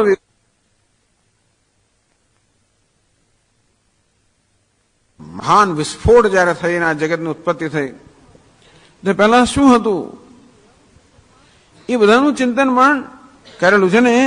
નવી નવી બધી થિયરી બહાર પાડે છે અને બધી જાત જાતની મેથેમેટિકલ કેલ્ક્યુલેશન કે ત્યારે શું હતું, ત્યારે આખું વિશ્વ જે છે બ્રહ્માંડ કઈ એક નાનકડા પેલા વટાણાના દાણા જેટલું હતું. અને પછી મોટો વિસ્ફોટ થયો અને આ સમગ્ર બ્રહ્માંડનું સર્જન થયું. એટલે આની એને પ્રેરણા જન્મી 1981માં ત્યાં ઇટાલીની અંદર, એટલે રોમની અંદર વેટિકન એટલે ક્રિશ્ચિયન લોકોનું જે મુખ્ય સ્થળ છે ત્યાં આગળ એક મોટી કોન્ફરન્સ ભરાયેલી. આ જગતના પ્રારંભના, બ્રહ્માંડના કે વિશ્વના પ્રારંભના વિષયની અંદર ત્યાર તેને પ્રેરણા જન્મી આ વિષયની રિસર્ચ કે સંશોધન કરવાની. અને ત્યાર પછી ખૂબ બધું એને સંશોધન કર્યું, ખૂબ પ્રસિદ્ધ છે. એને કોઈએ પૂછ્યું કે ઈશ્વર છે? જો આપ એમ કહેતા હો કે ભાઈ બિગ બેંગ એટલે કે મહાન જે વિસ્ફોટ થયો એની પહેલાની ક્ષણ, એની પૂર્વ ક્ષણ વિશે વાત કરે છે. એટલે કોઈ પણ વસ્તુ બને એની પૂર્વની ક્ષણ એટલે એનું કારણ, એટલે કઈ કારણ છે. તો એ કારણ જો આ રીતે જગતનો પ્રારંભ થયો હોય, એ આરંભવાદી લોકો છે. જગતનો આરંભ થયો, જગતનો આરંભ થયો હોય તો પછી બાઇબલમાં જેમ કહ્યું છે કે ઈશ્વરે જગતનું સર્જન કર્યું અને કહ્યું કે આજે પહેલા દિવસે કહ્યું કે ભાઈ આજે દિવસ થઈ જાઓ અને સૂર્ય થઈ જાઓ અને પછી ફલાણું થઈ જાઓ, તો તમે કહો છો તો આ શાસ્ત્રમાં કયા પ્રમાણે જ છે કે ઈશ્વરે જગતનું સર્જન કર્યું. તો ક્યાં હોય કે હોય કહી શકાય, પરંતુ જ્યાં સુધી બ્રહ્માંડની અંદર આમ પ્રકૃતિ કે મેટર એવી છે જેને આપણે પૂરેપૂરી સમજાવી શકીએ, અને મેટરમાં પ્રકૃતિમાં જે પ્રકારની સંભાવના હોય કે સર્જન કરી શકते હોય, તો ઈશ્વરની શું જરૂર છે? ઈશ્વરની શું જરૂર છે? અંતેથી ઈશ્વરની જરૂર ન જોતા હોય તો એનો સ્વીકાર થતો નથી. ટૂંકમાં મારું જીવન જીવવા માટે હું સમર્થ છું. આ જીવનમાં જે ઘટનાઓ બને છે એ સમજાવવા માટે હું સમર્થ છું. મારા જીવનમાં શું ધ્યેય છે એનો નિર્ણય કરવા હું સમર્થ છું. આમ જયારે મનુષ્ય એમ માનતો કે હું સમર્થ છું, ત્યારે પછી એ શાસ્ત્ર વગેરે કોઈ પ્રમાણ ન સ્વીકારે. વૈજ્ઞાનિકો મુખ્યત્વે આ કક્ષામાં આવતા હોય છે. મોટા ભાગના ત્યાં બુદ્ધિનો ઉપયોગ હોય છે, ત્યાં અનુમાન, પ્રત્યક્ષ અને અનુમાન. એટલા માટે મોટા ભાગના એ લોકો એમ માનતા હોય છે કે અમે બધું સમજાવી શકીશું. ઈશ્વરની ક્યાં જરૂર છે? એટલે તેથી ઈશ્વર ન હોય એ વિશે શંકા તો જન્મથી હોય છે. મોટા ભાગના લોકોને આ પ્રશ્ન હોય છે. અને ઘણા બધા જેમ માણસ બુદ્ધિમાન કહેવાતો હોય તેમ ઈશ્વરને સ્વીકારવામાં એક નાનમ પણ લાગતો હોય છે. ઈશ્વરને સ્વીકારવામાં એક નાનમ અનુભવ હતો કે મારા કરતા કોઈ ચઢિયાતું છે, હું સમજી ન શકું જગતમાં કઈ છે. ઈશ્વરને સ્વીકારો અર્થાત પોતે સમજી શકતો નથી એવી સત્તાનો સ્વીકાર કરો. એ જ ના, હું કંઈક સમજી ન શકું કે મારી બુદ્ધિની બહાર કશું કહો એ વસ્તુ જ ના સ્વીકારી શકાય. પરંતુ ઈશ્વર કે પરમાત્મા બ્રહ્મ જગતનું અધિષ્ઠાન, જગતનું મૂળ કારણ, આપણે જેનો અનુભવ થાય છે એ તો પ્રકૃતિ છે. આ પ્રકૃતિનું મૂળ કારણ, એનો પ્રેરણા પ્રદાન કરનાર કોઈ તત્વ હોય એવો સ્વીકારવામાં કે ન હોવાની શંકા જન્મી એ યોગ્ય છે. યસ્માદેવમ, કારણ કે બ્રહ્મ કે ઈશ્વર ન હોવાની શંકાનો વિષય બની શકે. તેથી અતઃ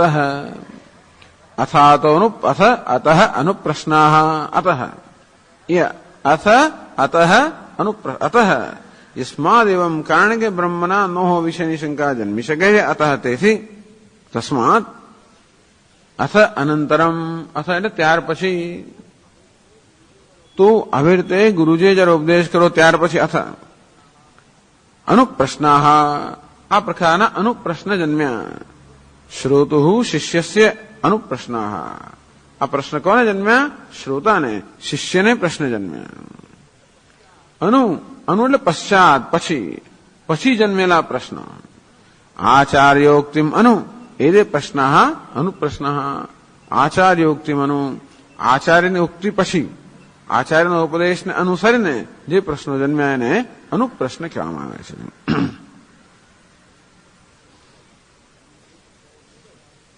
આચાર્ય શું કહ્યું?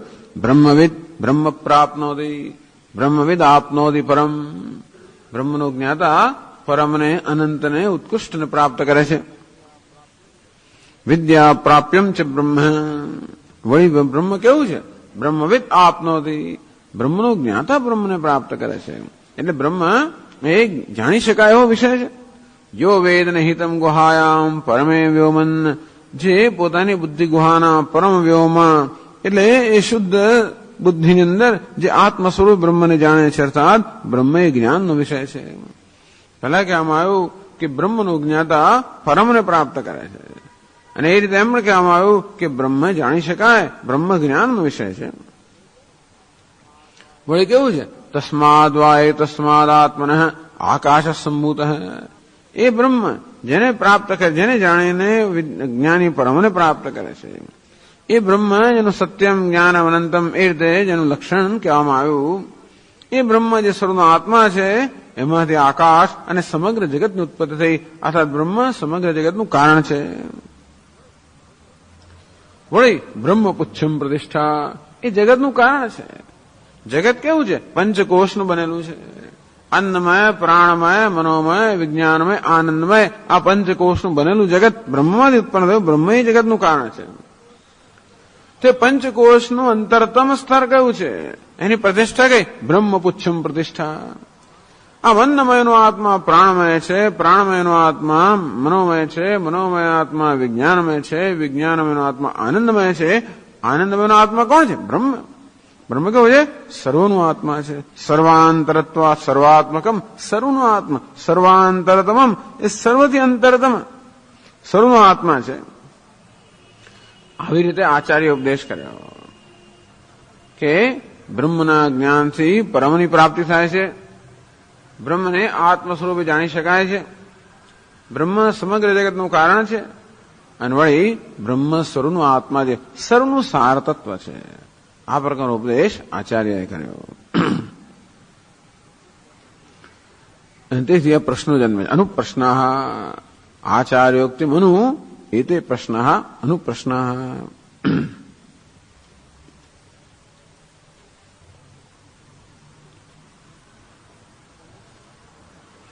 તો પ્રશ્ન કેમ જન્મ્યા એ સમજાવે છે. સામાન્યમ હિ બ્રહ્મ આકાશાદિ કારણત્વાત વિદુષઃ અવિદુષશ્ચ તસ્માદ અવિદુષોપી બ્રહ્મ પ્રાપ્તિઃ આશંક્યતે.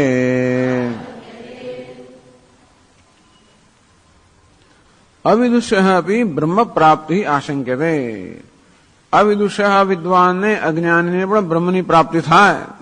બ્રહ્મવિદ આપનોતિ પરમ તો કહ્યું છે, જો કે છતાં પણ શિષ્યને શંકા મનમાં જન્મે છે કે શું અજ્ઞાની મનુષ્ય પણ બ્રહ્મને પ્રાપ્ત કરે કે ન કરે?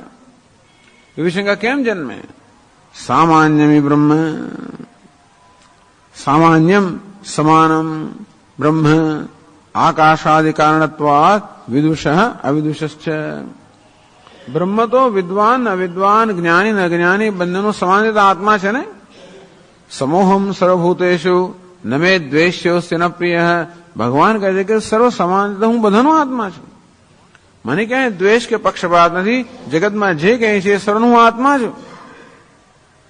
અંતેથી બ્રહ્મ જ્ઞાની ને અજ્ઞાની બધા માટે સમાન રૂપે ઉપલબ્ધ છે, આત્મતયા ઉપલબ્ધ છે. આકાશાદિ કારણત્વાત. વળી બ્રહ્મ સમગ્ર જગતનું કારણ છે. આકાશથી માંડીને જે સમગ્ર જગત છે એનું બ્રહ્મ કારણ છે. તસ્માદ વા એ તસ્માદ આત્મના આકાશ સંભૂત. આમ બ્રહ્મ આકાશથી પ્રારંભ થયેલા સમગ્ર જગતનું કારણ છે.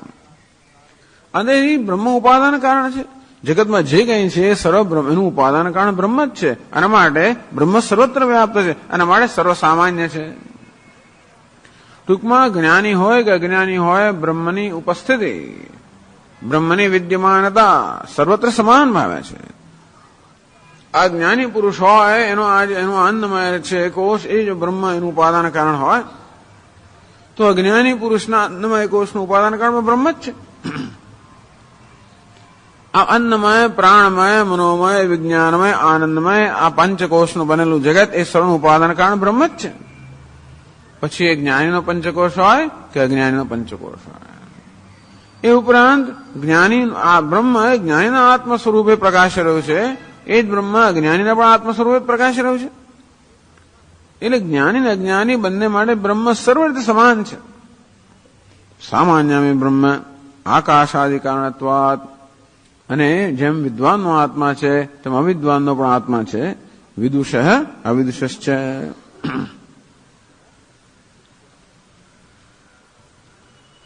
તસ્માદ અવિદુષોપી બ્રહ્મ પ્રાપ્તિ આશંક્યતે. હવે કે છે બ્રહ્મવિદ આપનોતિ પરમ.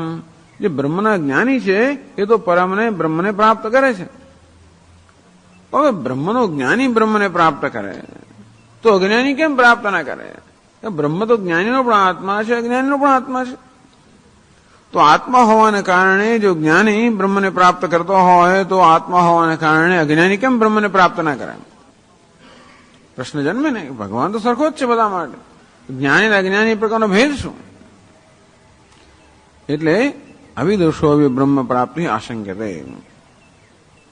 કે અજ્ઞાની મનુષ્ય બ્રહ્મને પ્રાપ્ત કરે છે કે નહીં એ પ્રકારની આશંકા જન્મે છે.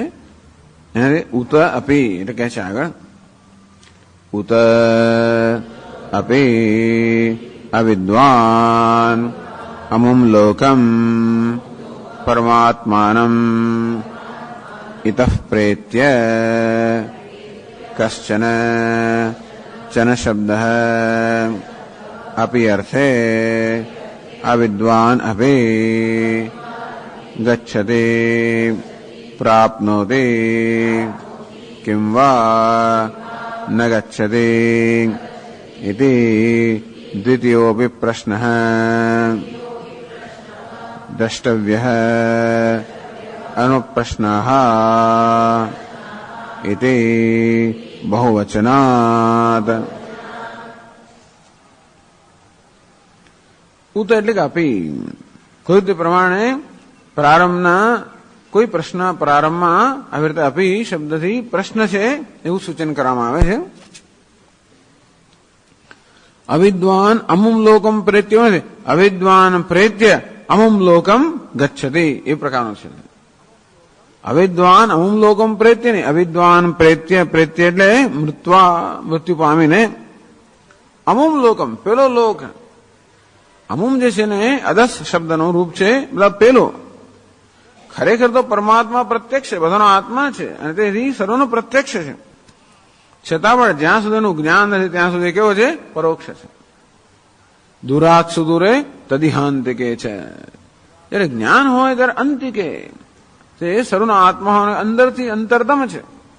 પણ જ્યાં સુધીનું જ્ઞાન નથી ત્યાં સુધી જેને દૂરથી પણ દૂર ન હોય.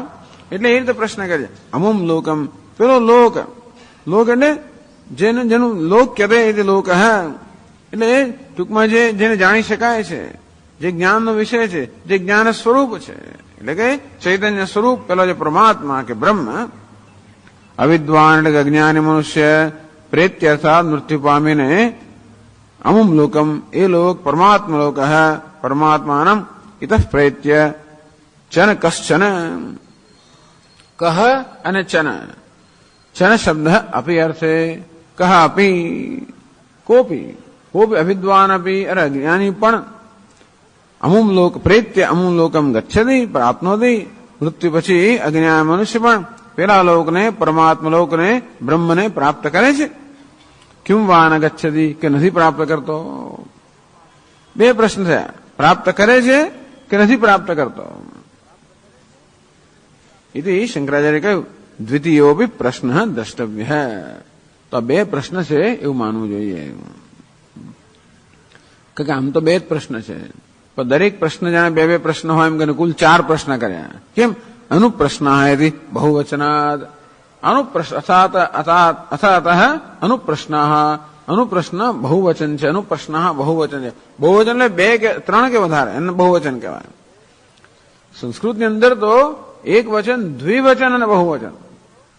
બીજી કોઈ ભાષામાં, આપણી ભાષામાં દ્વિવચન નથી. એટલે આપણે અનેક કહીએ ને એટલે 2 થી વધારે અનેક કહેવાય. તો બહુવચન આપણે અનેક માટે વાપરીએ. 2 હોય તો આપણે બહુવચન વાપરીએ.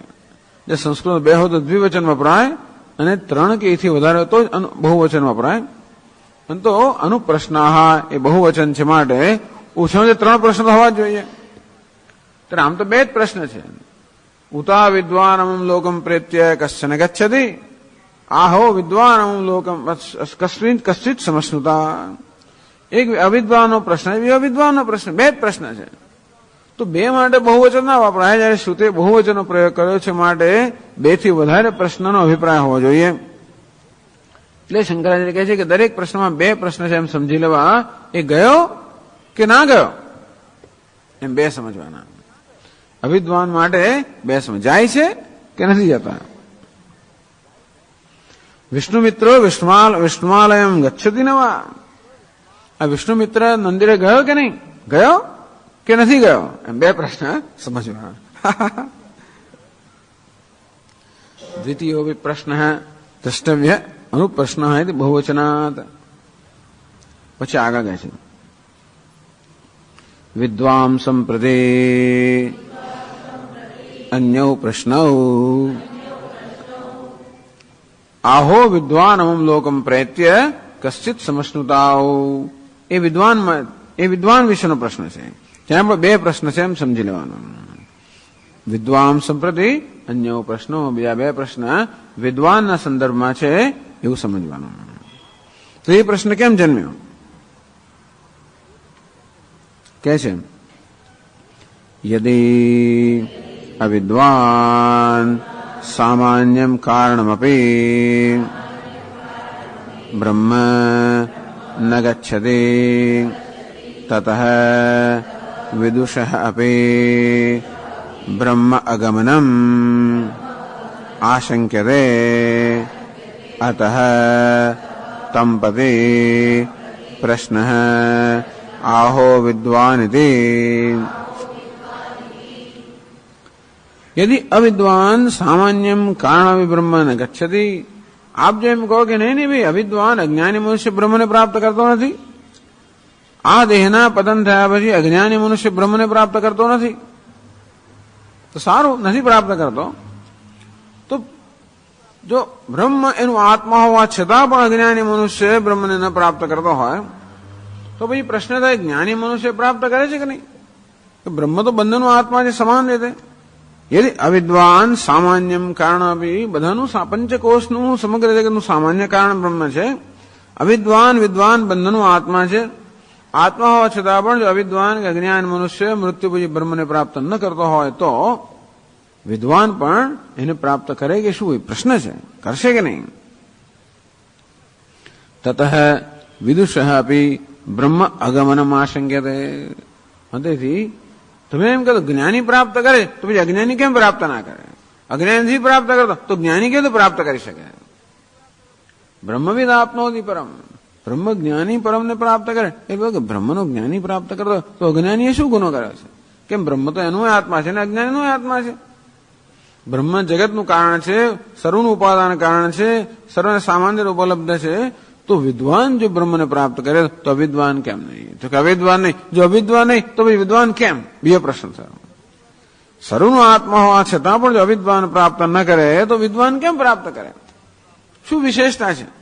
ટૂંકમાં એ વિશેષતા જાણવાની છે. અને પ્રાપ્ત કરે તો કેવી રીતે પ્રાપ્ત કરે? વિદ્વાન પ્રાપ્ત કરે એટલે શું થાય? આ બધી વસ્તુઓમાં સમાયેલી છે પ્રશ્નમાં. અતઃ તમ પ્રતિ પ્રશ્ન અંતેથી આ વિદ્વાનને લક્ષ્યમાં રાખીને પ્રશ્ન કરવામાં આવ્યો.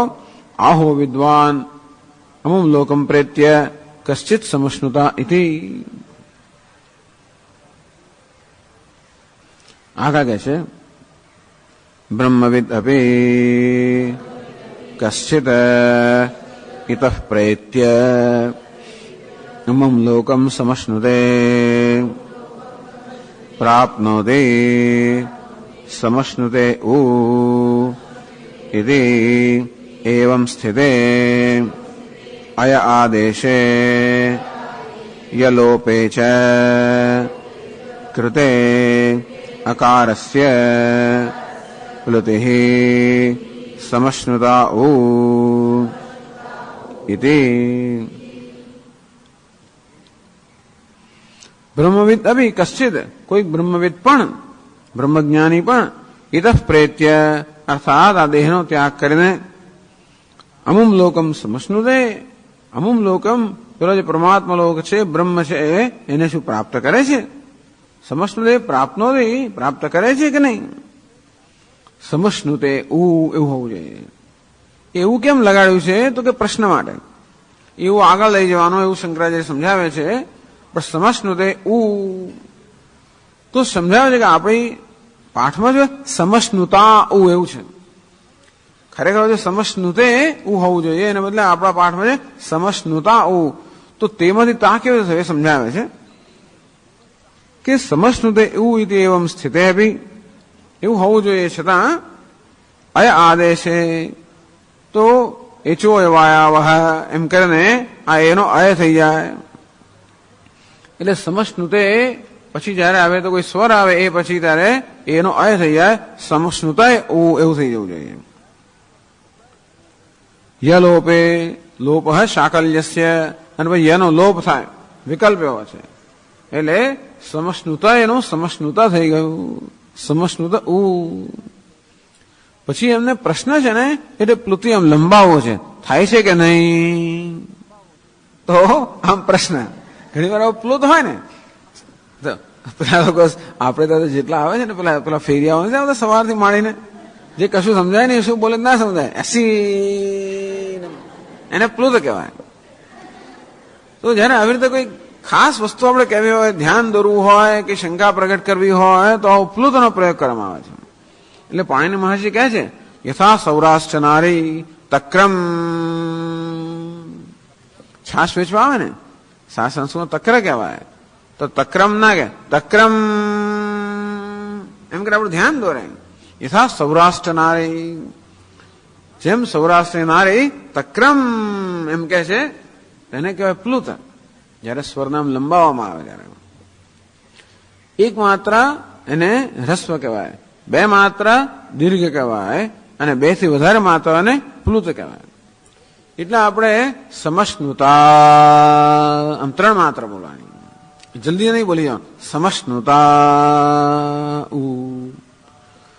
એ જે પેલું તો પછી સમશ્નુતા એવું થાય તો પછી એની પ્લુત આવું લંબાવવાનું છે માટે આગળનો સ્વર જે છે એ દીર્ઘ થઈ ગયો, તો લંબાવવાનું ફાવે ને. લંબાવવાનું ત્યારે જ ફાવે જ્યારે સ્વરને દીર્ઘ કરવાનો. એટલે તો આ સંગીતકારો બધા ગાતા હોય ત્યારે ઘણા ગાતા થોડું મછડી નાખતા હોય છે. ઘણા શબ્દોને મછડી નાખે કે એમને લંબાવવું હોય ત્યારે પછી શબ્દને કંઈક મચડવો પડે, એના સ્વરને લાંબો કરવો પડે. એટલે ક્યાંક ટૂંકાવું હોય તો દીર્ઘને રસ્વ કરી નાખે, રસ્વને દીર્ઘ કરી નાખે, પ્લુત કરી નાખે. એટલે સમજ જ ના પડે કે સંસ્કૃત ગાય તો કઈ ખબર જ ના પડે શું ગાય છે. કરે હિન્દી નથી સમજ પડતી, ગુજરાતી સમજ નથી પડતી. ઘણી વાર તો લોકો અમે કરતા હતા ત્યારે સમજ જ ના પડે કે શું બોલે, શું કયો શબ્દ બોલે છે. પણ તેવી રીતે અમાય ના સમજ પડે. પણ સમશ્નુતા એટલે આપણે શું કહે છે. પણ એટલે સમજાવે છે કે આથા જે છે એનો દીર્ઘ થયો, એને પ્લુત કરવા માટે, એટલે સમશ્નુતા આ પ્રકારે પાઠ થયો. પછી તમારામાં છે કે નહીં મને ખબર નથી લખેલું, કદાચ હું વાંચું છું, તમારામાં છે કે નહીં જો કહે છે. ઉકારમ છે વક્ષ્યમાણમ અધસ્તાદ. એટલે ગીતા પ્રેસની ચોપડીમાં નથી ને? હા, ગીતા પ્રેસમાં છે તો શેમાં નથી? એ ગીતા પ્રેસ જ છે, વનમાલામાં નથી. પછી કૈલાસ આશ્રમમાં છે કે નહીં? કૈલાસ આશ્રમમાં છે. કઈ કોની પાસે ચોપડી જે ખબર નથી ને. આ તો અચ્છા ભલે તો વાંચી દે. ઉકારમ ચ વક્ષ્યમાણમ અધસ્તાદ અપકૃષ્ય તકારમ ચ પૂર્વસ્માદ ઉત શબ્દાદ વ્યાસજ્ય આહો ઇતિ એતસ્માત પૂર્વમ ઉત શબ્દમ સંયોજ્ય પૃચ્યતે ઉત આહો વિદ્વાનિતિ.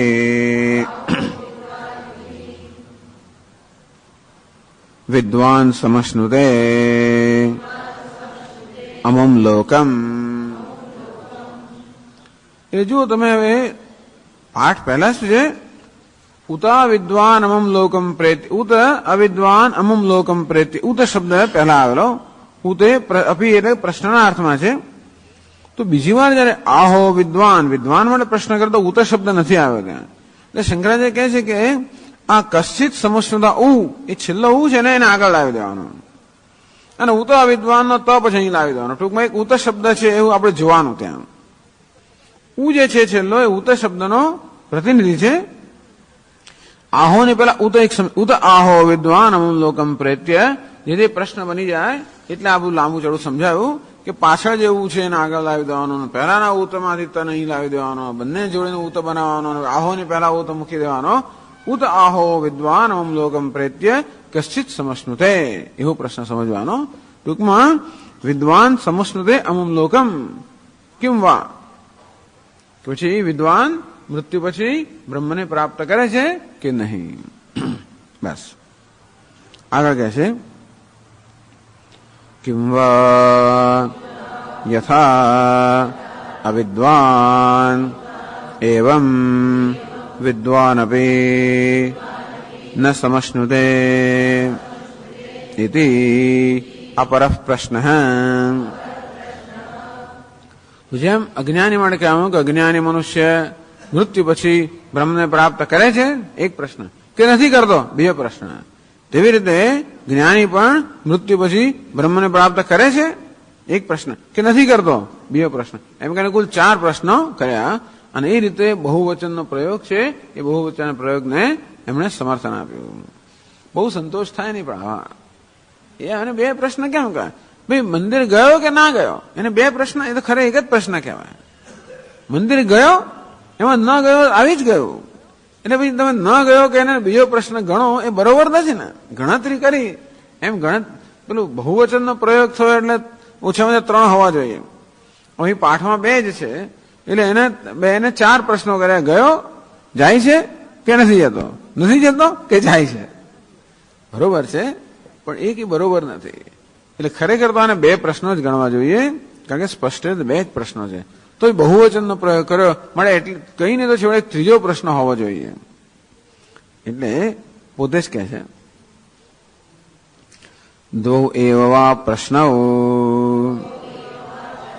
વિદ્વદ અવિદ્વદ વિષયો બહુવચનમ તો સામર્થ્ય પ્રાપ્ત પ્રશ્નાંતર અપેક્ષયા ઘટતે દો એવા પ્રશ્નો વિદ્વત અવિદ્વત વિષયો અથવા માની લો કે ભાઈ આ બે જ પ્રશ્ન છે, એક વિદ્વાનના વિષયનો છે, જ્ઞાનીના વિષયનો છે, બીજો અજ્ઞાનીના વિષયનો છે, તો પછી બહુવચનનો પ્રયોગ કેમ સમજાવો? બહુવચનમ તો સામર્થ્ય પ્રાપ્ત પ્રશ્નાંતર અપેક્ષા ઘટતે. એક બહુવચન એક ત્રીજો પ્રશ્ન છે એ સમજી લેવાનો. આગળ જે કહેવામાં આવ્યું એના સંદર્ભમાં એક ત્રીજો પ્રશ્ન ભલે શિષ્ય સ્પષ્ટ રીતે વ્યક્ત ન કરે હોય છતાં પણ એ ત્રીજો પ્રશ્ન છે એ સમજી લેવાનો. સામર્થ્ય પ્રાપ્ત તો એ પોતે સમજાવે છે કેવી રીતે. અસદ બ્રહ્મેતિ વેદ ચેદ અસ્તિ બ્રહ્મેતિ ચેદ વેદ इति श्रवणाद अस्ति नास्ति इति संशयः ततः अर्थ प्राप्तः किमस्ति नास्ति इति प्रथमः अनुप्रश्नः. तो આગળ કહેવામાં આવ્યું અસદ બ્રહ્મેતિ વેદ ચેત, જેમ માને કે બ્રહ્મ નથી, અસ્તિ બ્રહ્મેતિ ચેદ વેદ, જેમ કહેતો હોય કે બ્રહ્મ છે. ટૂંકમાં બ્રહ્મ નથી કે બ્રહ્મ છે એટલે બ્રહ્મ નથી એ પ્રકારની શંકા પણ ઘણા લોકોને હોય છે. એવું સાંભળ્યું જયારે શિષ્ય ત્યારે અમારો પ્રશ્ન કે છે કે નહીં? જે બ્રહ્મ નથી તો સાધુ પુરુષો કહે છે કે આ માણસ નહીં બરોબર છે. જે બ્રહ્મ છે એવું માને છે તો સાધુ પુરુષો કહે કે આ માણસ ખરેખર છે. એટલે શિષ્યને પ્રશ્ન તો બ્રહ્મ છે કે નહીં? પછી અરે પણ કહ્યું તો ખરું કે જો બ્રહ્મ છે એ પ્રકારે જીવનમાં સ્વીકાર કર્યો હોય તો એ સત્પુરુષ બની જાય છે. એટલે બ્રહ્મ નથી એટલે ટૂંકમાં શ્રુતિ પોતે જ કહે છે કે બ્રહ્મ નથી એવો જે નાસ્તિક માણસ છે, બ્રહ્મ નથી કહેનારો નાસ્તિક માણસ છે એ નથી બરોબર બની જાય છે. જયારે બ્રહ્મ છે કહેનારો નાસ્તિક મનુષ્ય છેવટે છે બની જાય છે, સત્પુરુષ બની જાય છે, બ્રહ્મ બની જાય છે. એટલે શ્રુતિ પોતે જ કહે છે કે બ્રહ્મ નથી હોવાનું કારણ બ્રહ્મ છે. છતાં માત્ર સાંભળવા તો પેલા સંતોષ નહીં થતો. પેલા ઘણા બધા ફળદ્રુપ ભેજાવાળા હોય ને શિષ્યો, એટલે જ્યાં સુધી તમે બરોબર દલીલ કરીને એમને સિદ્ધ ના કરો ત્યાં સુધી સ્વીકાર નહીં. ખાલી કહ્યું એટલે સ્વીકાર ના લે. તો શ્રુતિએ કહ્યું તો ખરું કે બ્રહ્મ નથી એ માણસ નથી બરોબર છે, બ્રહ્મ છે એ માણસ હોવા બરોબર છે, એમ કરીને શ્રુતિએ પોતાના શબ્દોમાં બ્રહ્મ હોવાનું પ્રતિપાદન કર્યું. એકની નિંદા કરીને બીજાને પ્રશંસા કરી. એટલે ટૂંકમાં બ્રહ્મનું અસ્તિત્વ ન સ્વીકારે નિંદા કરી અને બ્રહ્મનું અસ્તિત્વ સ્વીકારવાની પ્રશંસા કરી. એમ કરીને બ્રહ્મનો સ્વીકાર કરવો જોઈએ એવું શ્રુતિ કહે છે.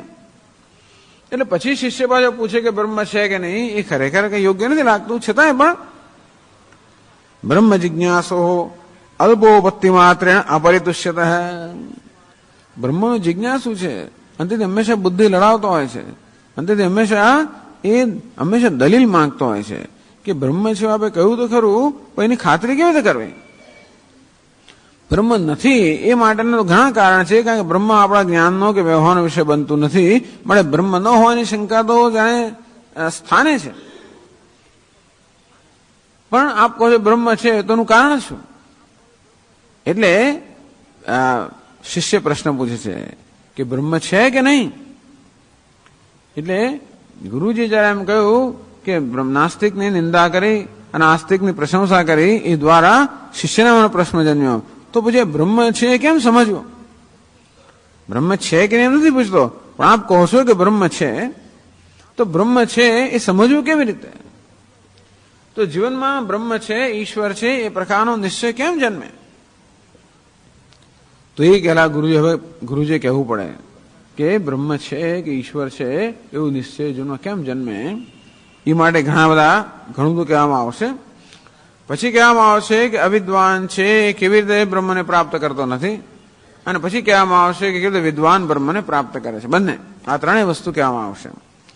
એટલે શંકરાચાર્ય જુએ છે કે આ ત્રણ વસ્તુની હવે ચર્ચા આવે છે એટલા માટે. હવે પછી જે આ બ્રહ્માનંદ વલ્લીનો જે ગ્રંથ છે એમાં આ ત્રણ વસ્તુ કહે છે. શરૂઆતમાં કેટલા બધા ફકરાઓમાં બ્રહ્મના અસ્તિત્વ છે કે બ્રહ્મ છે. કેમ છે? કારણ કે જગતનું કારણ છે અને વળી ચેતન છે અને આનંદ સ્વરૂપ છે અને વળી પાછળ નિર્ભયતાની પ્રતિષ્ઠા છે. અને જે નથી જાણતો હોય ભયમાં જ હંમેશા રહેતો હોય છે એમ કરીને બ્રહ્મને પ્રાપ્ત નથી કરતો એમ પણ કહ્યું. અને જે જાણે છે એ આનંદને પ્રાપ્ત કરે છે એ પણ કહેશે. એટલે આ ચર્ચાનો આખો દોર જે છે હવે પછી એ બધી જણાય છે કે શ્રુતિ ખરેખર આ ત્રણ વાત કહી રહી છે. પહેલી વાત તો એ કરે છે કે બ્રહ્મ છે એ બ્રહ્મના હોવાપણામાં અસ્તિત્વમાં ઘણી બધી દલીલો કરે છે. શ્રુતિ આપણને ઘણી બધી દલીલોથી સમજાવે છે કે બ્રહ્મ હોવાનું જ કારણ છે, ન હોવાનું કારણ નથી. એટલે આપણા અનુભવો પરથી પણ બ્રહ્મ છે એ વસ્તુ નિશ્ચિત થાય એ જ આપણા અનુભવનું શ્રુતિ વિશ્લેષણ કરીને સમજાવે છે કે બ્રહ્મ છે. પછી શ્રુતિ એમ પણ કહે છે કે જે આ બ્રહ્મને જાણતો નથી અને બ્રહ્મ વચ્ચે અંતર રાખે છે એ તો હંમેશા ભયમાં જ હોય છે, અર્થાત એનું કલ્યાણ થતું નથી. અને ત્રીજું કે જે બ્રહ્મને આત્મતયા જાણે છે એ કેવી રીતે બધી મર્યાદાઓને પાર કરીને અનંતમાં પ્રતિષ્ઠિત થાય છે. આમ આવી રીતે ત્રણ પ્રશ્નો ઉત્તર છે. એટલે શંકરાચાર્ય કહે છે કે આ ત્રણ પ્રશ્નો સમજવા જોઈએ. પહેલો પ્રશ્ન એ જ કે મસ્તિ નાસ્તિ પ્રથમ અનુ પ્રશ્ન. તો પહેલું બ્રહ્મ છે કે નહીં, તો હોય તો કેવી રીતે છે એ પહેલો પ્રશ્ન સમજવાનો. અને પછી જે પૂછ્યા એ બે પ્રશ્નો સમજવાના, એમ કરીને કુલ ત્રણ પ્રશ્ન સમજવાના.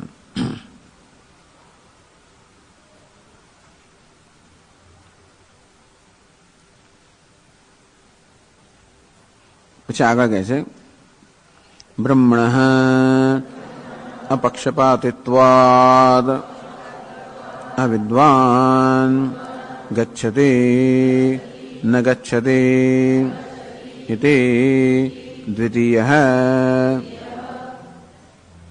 બ્રહ્મણઃ સમત્વેપી અવિદુષઃ ઇવ વિદુષોપી આગમનમ આશંક્યતે કિમ વિદ્વાન સમશ્નુતે ન સમશ્નુતે ઇતિ તૃતીયઃ અનુપ્રશ્નઃ. તો બ્રહ્મ છે કે નહીં એ તો એને પહેલો અનુપ્રશ્ન થયો. બ્રહ્મણ અપક્ષપાતિત્વાદ, કારણ કે બ્રહ્મ પક્ષપાતી નથી. જ્ઞાની ને અજ્ઞાની બંનેનો સમાન આત્મા છે અને સર્વ રીતે જ્ઞાની કે અજ્ઞાની બધાનું જ ઉપાદાન કારણ પણ છે. આમ બ્રહ્મણ અપક્ષપાતિત્વાદ, બ્રહ્મ તો કોઈનો પક્ષ કરતો નથી.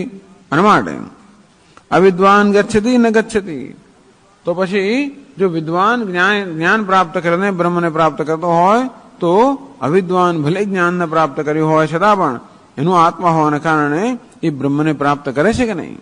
બીજો પ્રશ્ન બ્રહ્મણ સમત્વેપી, આમ બ્રહ્મ સર્વ સમાન છે. અવિદુષ એવ વિદુષ અપી આગમનમ આશંક્યતે, પરંતુ જો અવિદ્વાન ન જતો, અવિદ્વાન બ્રહ્મને ન પ્રાપ્ત કરતો હોય તો વિદ્વાન બ્રહ્મને ન પ્રાપ્ત કરે એવું ન બને. કેમ વિદ્વાન સમશ્નુતે ન સમશ્નુતે, તો વિદ્વાન પ્રાપ્ત કરે છે કે નથી પ્રાપ્ત કરતો. એથી તૃતીય અનુપ્રશ્ન, આ ત્રીજો અનુપ્રશ્ન છે. ત્રણ પ્રશ્ન થયા. પહેલો પ્રશ્ન બ્રહ્મનું અસ્તિત્વ છે તો કેવી રીતે છે. બીજો પ્રશ્ન જો અજ્ઞાની મનુષ્ય પ્રાપ્ત નથી કરતો તો કેવી રીતે પ્રાપ્ત નથી કરતો. ત્રીજો પ્રશ્ન જ્ઞાની મનુષ્ય બ્રહ્મને પ્રાપ્ત કરે છે તો કેવી રીતે પ્રાપ્ત કરે છે. આ રીતે ત્રણ પ્રશ્નો સમજવાના.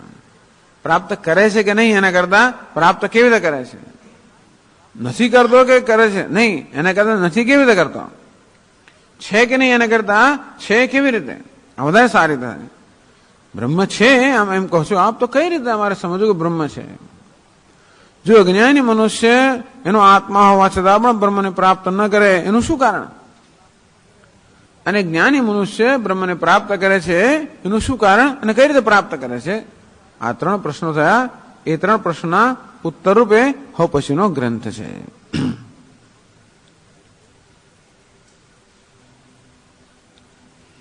કે છે આગળ एतेषाम् प्रतिवचनार्थम् उत्तरग्रन्थः आरभ्यते। एतेषाम् प्रतिवचनार्थम् आ ત્રણના પ્રતિવચન ઉત્તર આપવા માટે ઉત્તર ગ્રંથ આરભ્યતે। આ ત્રણ પ્રશ્નના ઉત્તર રૂપે હવે પછીનો ગ્રંથ છે। ઉત્તર ગ્રંથ એટલે પછીનો ગ્રંથ। પ્રતિવચનાર્થ ઉત્તરાર્થ એમના ઉત્તર આપવા માટે આ પછીનો ગ્રંથ છે।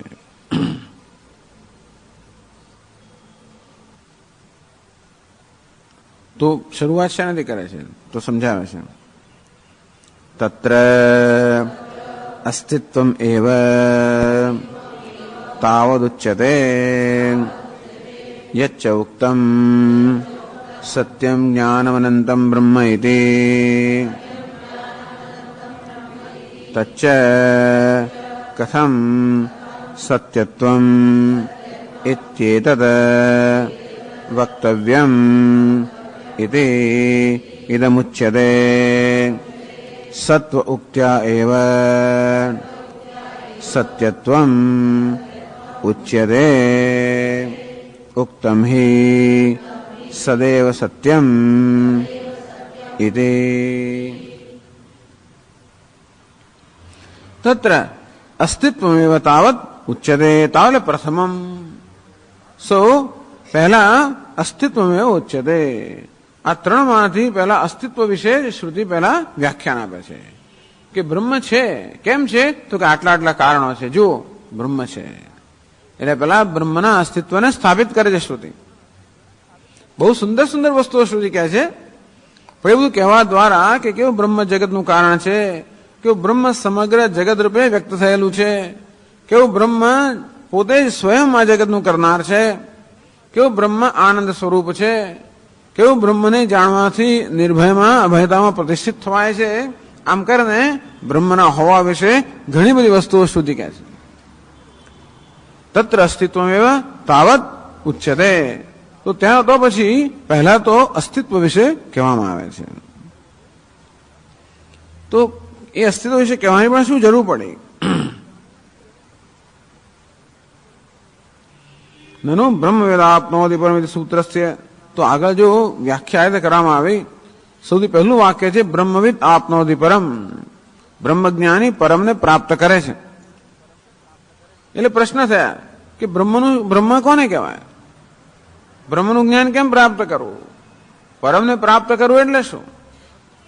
એટલે એના ઉત્તરમાં પ્રશ્ન ઉત્તરમાં મંત્ર કહેવામાં આવ્યો બ્રહ્મનું લક્ષણ શું? સત્યમ જ્ઞાનમ અનંતમ બ્રહ્મ। તો બ્રહ્મનું જ્ઞાન ક્યાં કેવી રીતે પ્રાપ્ત કરવાનું છે? યો વેદ નિહિતમ ગુહાયામ પરમે વ્યોમન। તો બ્રહ્મને જ્ઞાનીને પરમ પ્રાપ્ત કરવું એ પરમની અનંતની પ્રાપ્તિ એટલે શું? સોસ્નરે સર્વાન કામાન સહ બ્રહ્મણા વિપશ્ચિતા ઇતિ। એ બધા પ્રશ્નોના સંક્ષેપમાં ઉત્તર આપવામાં અમંત્રના રૂપમાં પછી સમજાવવામાં આવ્યું। એટલે બ્રહ્મવિદ આપનોતિ પરમ એક સૂત્રાત્મક સૂત્ર કહેવામાં આવ્યું। એ સૂત્રની સંક્ષેપમાં વ્યાખ્યા કરવામાં આવી સત્યમ જ્ઞાનમ અનંતમ બ્રહ્મ યો વેદ નિહિતમ ગુહાયામ પરમે વ્યોમન સોસ્નુદે સર્વાન કામાન સહ બ્રહ્મણા વિપશ્ચિતેતિ। એમાં એની સંક્ષેપમાં વ્યાખ્યા કરવામાં આવી અને ત્યાર પછી એના દરેક જે પદ છે કે ચરણ છે એની વ્યાખ્યા પછીના વિસ્તારથી કરવામાં આવી। તો હવે જે ચર્ચા છે બધી એ જ મંત્રની વિસ્તારથી ચર્ચા થઈ રહી છે। તો સત્યમ જ્ઞાનમ અનંતમ બ્રહ્મ એમ કહ્યું તો બ્રહ્મ સત્ય છે કઈ રીતે?